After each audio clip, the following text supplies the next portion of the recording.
Good morning and welcome to The Rising Sun. Today, it's all about Buddhists. We have interviews with several Buddhist figures in history, so you can know about their religion. All of that and more coming up live on The Rising Sun. Welcome to Rising Sun. I'm Mrs. Pillar, along with Ms. Cohen and Mr. Weaver.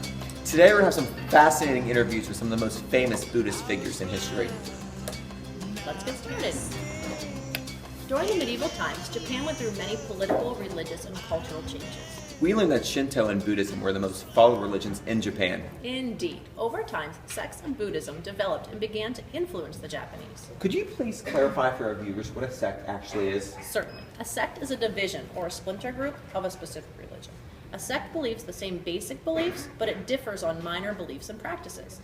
We were lucky enough to obtain special permission to interview the founders of the three most influential sects during the medieval period. Let's start with Pure Land Buddhism. Hello, and thank you for joining us today. Hello, Now, who is the founder of Pure Land Buddhism? it is I, Amida Buddha, an Indian prince. I have heard that your sect of Buddhism chants the name Amida while the sun sets in order to find enlightenment. Do you have any other beliefs that set you apart from the others?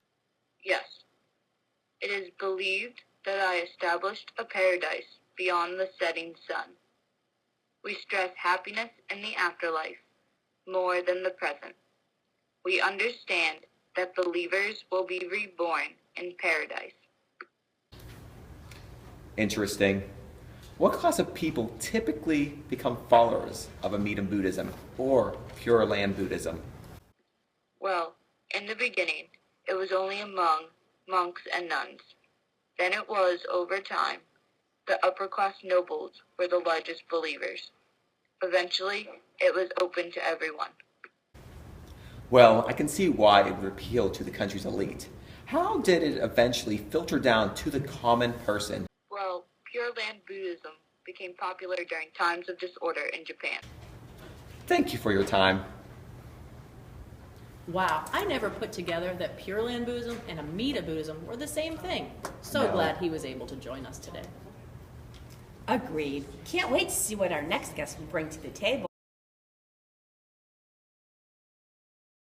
Time to welcome the founder of Nichiren Buddhism. Nichiren, a Buddhist monk. It is my pleasure to be here. So, what is it that sets your beliefs apart from the other sects of Buddhism?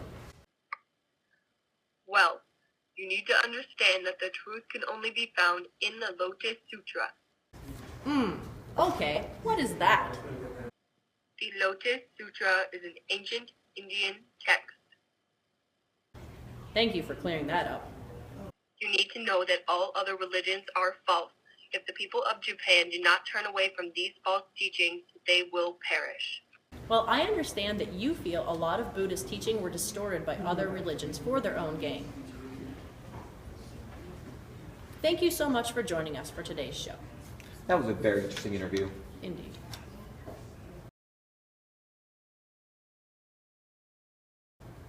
Wow, he certainly was an interesting guest.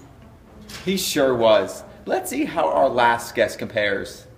Let's all give a warm welcome to Asai Zenji, the man who introduced Zen Buddhism to Japan. Thank you for the invitation. What makes your sect so special? We firmly believe in individual enlightenment over national concerns. If you would simply participate in physical and mental exercises, you would gain a sudden recognition of nature's existence. Well, no wonder you are so popular with the samurai class. Yes, they enjoy the physical nature of our beliefs.